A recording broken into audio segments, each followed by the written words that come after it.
எல்லாருக்கும் வணக்கம். என்ன மாமா சௌக்கியமா? ஒரு அழகான மேடை. கமல் சார் பேசும்போது, பெரியவங்க பேசும்போது நம்ம ஒரு கல்யாண வீட்டெல்லாம் உட்காந்து கேட்டுட்டு இருப்போம்ல, அப்படி ஒரு உணர்வு. நம்ம எல்லாம் ஒண்ணுங்கிற ஒரு உணர்வு ஏற்பட்டுச்சு. அது அவ்வளோ சந்தோஷமா இருந்துச்சு. இந்த விழாவுக்கு வந்திருக்கும் பெரியவங்க எல்லாருக்கும் என்னுடைய பணிவான வணக்கத்தை சொல்லிக்கிறேன். மரியா அவர்களுக்கு, தானு சார் அவர்களுக்கு, வெங்கடேஷன் அவர்களுக்கு. இன்னும் நான் வேல்பாரி படிக்கல சார், சீக்கிரம் படிச்சிடறேன். ஆனால் அதை பற்றி நான் கேட்டுக்கிட்டே இருக்கேன். ரொம்ப ரொம்ப சந்தோஷம். உங்களுடைய விழா நிகழ்ச்சியை மொத்தமும் நான் உட்கார்ந்து பார்த்தேன். நீங்கள் பேசினது தமிழ் சமூகம் பற்றியும் தமிழ் அறிவு பற்றியும் நீங்கள் பேசினது அவ்வளோ சந்தோஷமாக இருந்துச்சு கேட்கறதுக்கு. அருள்மொழி அம்மாவுக்கு வணக்கம். ஜெயரஞ்சன் சாரோட நான் ஒரு பெரிய ஃபேன். அவரோட தம்ப்நெயில்ல ஒரு ஃபோல் பார்த்தாலே கிளிக் பண்ணி பார்த்துருவேன். ஆண்டிக்கும் அங்கிளுக்கும் வணக்கம். சக்திமா சார் அங்கிள் ஆண்டிக்கு வணக்கம். நாகராஜன் சார் அவங்களுக்கும் வணக்கம். எல்லாருக்கும் வணக்கம். சக்தி அவர்களுக்கு வணக்கம்.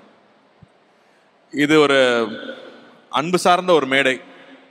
நம்ம தொடர்ந்து சோசியல் மீடியாவில் பார்த்துட்டே இருக்கிறது வந்து இங்கே யாருக்கும் யார் மேலேயும் அக்கறையே கிடையாது. எல்லாருக்கும் எல்லார் மேலேயுமே ஒரு பொறாமை.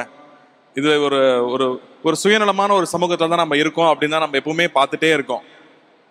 ஆனால் இந்த மேடையை விட ஒரு அழகான ஒரு மேடை இருக்க முடியாதுன்னு நினைக்கிறேன். ஏன்னா இங்கே எங்கேயோ இருக்கிறவங்க தனக்கு எந்த வகையிலையும் தொடர்பில்லாத இன்னொருத்தங்க நல்லா இருக்கணும்னு சொல்லி அவங்க நமக்கு திரும்ப எதுவுமே செய்ய மாட்டாங்க. ஆனால் அவங்க நல்லா இருந்தா போதும்னு செஞ்சது தான் அகரம். அப்படி பார்த்தா நம்மளது ஒரு பெரிய அன்பு சார்ந்த ஒரு சமூகம் அப்படின்னு இன்னைக்கு எனக்கு ரொம்ப அழகா உணர்றேன். நான் ஒவ்வொரு நாளும் உணர்வேன்.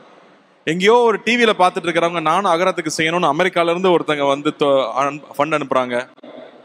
இங்க கல்வி நிறுவனங்கள் வச்சுட்டு இருக்கிறவங்க அவங்க நிறைய பசங்க படிக்கிறாங்க. ஆனா எந்த பையன் படிக்கணும்னு ஆசைப்படுறான், எந்த பொண்ணு படிக்கணும்னு ஆசைப்படுதோ அவங்களுக்கு போய் கல்வி சேரணும்னு சொல்லி இலவசமா கல்வி அளிக்கிற அவ்வளவு பேர் இங்க இருக்காங்க. அவங்க ஒவ்வொருத்தருக்கும் நன்றி சொல்லணும். ஏன்னா அந்த குழந்தைகள் அன்னைக்கு வெற்றிமாறன் சார் பேசும்போது ஒரு வார்த்தை சொன்னார் இல்லையா, அகரம் இல்லைன்னா அவங்க வாழ்க்கை என்ன இருக்கும். ஒரு பெரிய ஒரு இருட்டான ஒரு குழியில இருந்து குழந்தைங்கள்லாம் கையை நீட்டிட்டு அண்ணா என்னை காப்பாத்துங்கன்னு சொல்றது மட்டும்தான் எனக்கு காதுல கேட்டுட்டே இருக்கும். ஏன்னா ஒவ்வொரு வருஷமும் அகரம்ல வந்து நான் கேட்டுட்டே இருப்பேன், எவ்வளவு அப்ளிகேஷன் வந்துச்சுன்னு. இது வரைக்கும் ஒரு 95,000 அப்ளிகேஷன் வந்திருக்கு. 95,000 அப்ளிகேஷன் வந்ததுல ஒரு 20,000 பேர் வீட்டுக்கு போய் தன்னார்வலர்கள் பார்த்துட்டு வந்திருக்காங்க. அந்த 20,000 வீடுகள்ல இருந்து இது வரைக்கும் ஒரு 1,800 குழந்தைகள் என்னமோ தான் நம்ம காப்பாற்ற முடிஞ்சிருக்கு.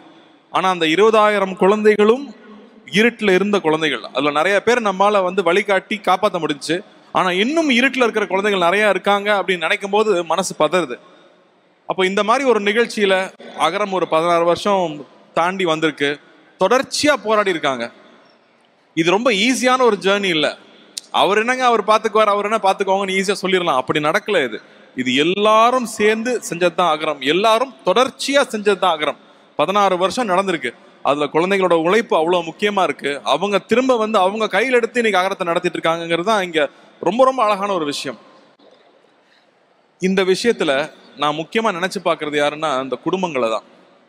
அந்த ஒரு குழந்தை படிச்சு வந்ததுக்கு அப்புறம் அந்த அப்பாவுக்கும் அவங்க அம்மாவுக்கும் இருக்கிற ஒரு சந்தோஷம் இருக்குல்ல, அது எந்த அளவு நம்ம ஈடு கொடுத்துட முடியுமா? கல்வி மட்டும்தான் அதை திருப்பி கொடுத்துருக்கு. வாலண்டியர்ஸ் பத்தி நான் யோசிச்சு பார்க்க, அருள்மொழி அம்மா மட்டும்தான் அந்த வார்த்தையை சொன்னாங்க. யாராவது சொல்லுவாங்களான்னு நான் வெயிட் பண்ணிட்டு இருந்தேன். ஏன்னா சாட்டர்டே சண்டே மட்டும்தான் இவங்க எல்லாரும். ஏன்னா வாலண்டியர்ஸ்னா யாருன்னு நிறைய பேருக்கு ஒரு டவுட் இருக்கு. நான் அதை கிளியரா சொல்லிடுறேன். வாலண்டியர்ஸ்ங்கிறவங்க ஏதோ ஒரு கம்பெனிலேயோ எங்கேயோ வேலை பண்ணிட்டு இருக்கிறவங்க, நானும் இந்த சமூகத்துக்கு ஏதாவது பண்ணணும், என்னால வந்து பணம் கொடுக்க முடியாது ஆனா நேரத்தை கொடுக்க முடியும்னு சொல்லி வீக்கெண்ட்ஸும் சரி வீக் டேஸும் சரி அவங்களுடைய டைமை ஃபுல்லா இங்க கொடுக்குறாங்க. அவங்க கொடுக்குற டைமுக்கு வந்து விலை மதிப்பே கிடையாது. ஏன்னா அவங்க வீட்டில் ஒரு குழந்தை இருக்கு. நான் நிறைய வாட்டி நான் போய் பார்த்துருக்கேன். குழந்தை என்ன பண்ணுது, அம்மா கிட்ட விட்டு வந்துட்டேனா அப்படின்னு சொல்லும். சாட்டர்டே சண்டே மட்டும்தான் அம்மா வீட்டில் இருப்பாங்க. அந்த 2 நாளும் அம்மா என் கூட இருக்க மாட்டாங்கன்னு அந்த குழந்தை எவ்வளோ பெரிய தியாகம் பண்ணியிருக்கு. அவங்க என்ன யோசிச்சிருப்பாங்க, இது ஏன் ஒரு குழந்தை எங்க அம்மா பார்த்துக்கும், ஆனா அங்க ஒரு 1000 குழந்தை இருக்கு, அதை யார் பார்த்துப்பாங்கன்னு அவங்க கிளம்பி வர்றாங்க. அந்த வாலண்டியர்ஸ்ல இருந்த அவங்க குடும்பங்கள்ல இருந்த ஒவ்வொருத்தருக்கும், அவங்களோட தகப்பனுக்கும் அவங்க குழந்தைகளுக்கும் நான் இங்க ரொம்ப ரொம்ப நன்றி சொல்றேன். ஏன்னா அவங்களுடைய தியாகம் தான் இங்க நடந்திருக்கு. ஸோ வாலண்டியர்ஸ்ங்கிறவங்க, எனக்கு ஒண்ணுமே தெரியாது நான் எப்படி வாலண்டியரா இருக்கிறதுன்னு சில பேர் கேட்கலாம். ஆனா இங்க வாலண்டியர்ஸ்க்கும் ட்ரைனிங் இருக்கு, அவங்களுக்கு ஒரு ஒர்க் ஷாப் இருக்கு. ஸோ ஒரு குழந்தையை எப்படி வழி நடத்தணுங்கிற பயிற்சி கொடுத்து தான் இங்க நீங்க உள்ள வருவீங்க. இங்க வாலண்டியர்ஸா இருக்கிறவங்களுக்கு வெவ்வேறு வேலைகள் இருக்கும். அட்மினா இருப்பாங்க, சில பேர் வந்து மென்டார்ஸா இருப்பாங்க. மென்டார்ஸுங்கிறவங்க ஒரு 5 ஸ்டூடெண்ட்ஸுக்கு ஒரு மென்டாரா இருக்காங்கன்னா எந்நேரமும் அவங்களுக்கு தொடர்பில் இருப்பாங்க. அவங்களுக்கு அவ்வளோ இன்ஃபீரியாரிட்டி காம்ப்ளெக்ஸ் இருக்கும்.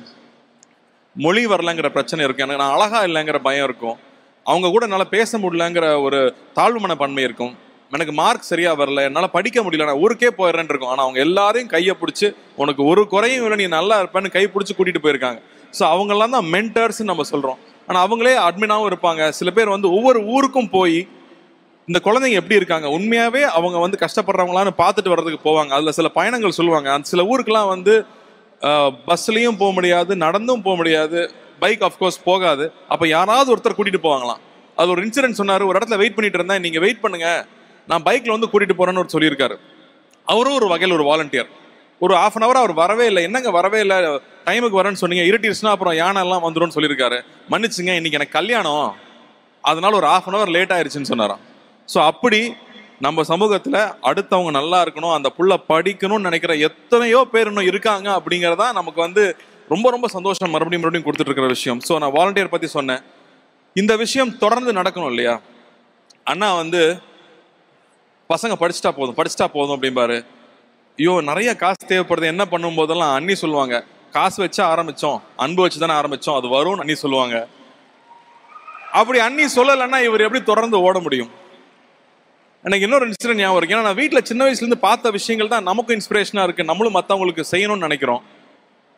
கோவிட் டைமில் நினைக்கிறேன் நிறைய ஹாஸ்பிட்டல்ஸில் வந்து சில கருவிகள்லாம் கிடைக்கலங்கிறப்போ அண்ணி வந்து நான் பண்ணுறேன் அப்படின்னு சொல்லிட்டு, இதுக்கும் கல்விக்கும் சம்மந்தம் இல்லை, ஆனால் அங்கே ஒரு தேவை இருக்குன்னு அகரம் மூலமாக தான் நமக்கு தெரியுது. அகரம் மூலமாக தான் ஒரு சின்ன சின்ன கிராமத்தில் ஒரு தேவை இருக்குன்னு நமக்கு தெரியுது. ஏன்னா எல்லா சின்ன சின்ன இடங்களையும் நம்ம பசங்க இருக்காங்க. அப்போ தொடர்ந்து அதை செஞ்சாங்க. அம்மா பார்த்தோம்னா கண்ணுக்கே தெரியாது, எப்பா அந்த வீட்டில் வேலை செய்கிற அம்மா உங்ககிட்ட சொல்லலை, ஃபீஸ் கட்ட முடியலன்னு சொல்லி நான் காசு கொடுத்துட்டேன் அப்படிம்பாங்க.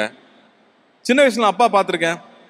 நம்மளோட புத்திசாலித்தனம் என்ன, 10 ரூபா செலவு பண்ண வேண்டிய இடத்துல 5 ரூபா செலவு பண்ணால் நீ புத்திசாலி இல்லையா? அப்படிதான் நம்ம கற்றுக்கிட்டு இருக்கோம்.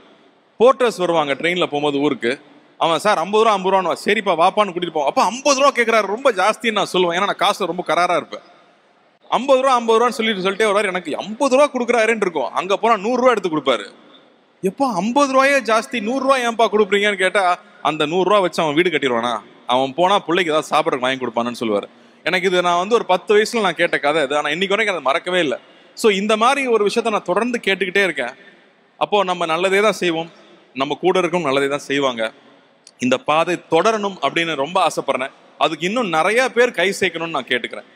இன்ஃபேக்ட் தியா தேவ் 2 பேருமே வந்து மாதம் 300ல் வந்து அவங்களோட பாக்கெட் மணியை கொடுத்துட்டு இருக்காங்கன்னு இப்போதான் எங்களுக்கு சொன்னாங்க. எனக்கு ரொம்ப சந்தோஷமா இருந்துச்சு. ஸோ தொடர்ந்து அடுத்தவங்க நல்லா இருக்கணும்னு நினைக்கிறவங்க தயவு செஞ்சு அகரம் கூட சேருங்க. அகரம் கூட கை சேர்க்கும் போது இது இன்னும் பலமாகும். இன்னும் நம்ம படிக்க வைக்க வேண்டிய குழந்தைகள் நிறைய பேர் இருக்காங்க, இன்ஸ்டிடியூஷன்ஸ் நிறைய பேர் முன் வர்றாங்க. இருந்தாலும் நிறைய பேரோட நேரமும் அன்பும் இங்கே தேவைப்படுது. ஸோ எல்லாரும் ஒன்று சேருவோம். அகரம் தொடர்ந்து நடக்கட்டும், அகரம் நம்முடைய அகரமாக இருக்கட்டும், நாம் பயணிச்சுக்கிட்டே இருப்போம் அப்படின்னு நான் உங்களை எல்லாரையும் கேட்டுக்கிறேன். இது ரொம்ப அழகான ஒரு மேடை, இதில் ஒரு குடும்ப விழா, இதில் நான் வந்து கலந்துக்கிட்டது எனக்கு ரொம்ப ரொம்ப ரொம்ப சந்தோஷம்.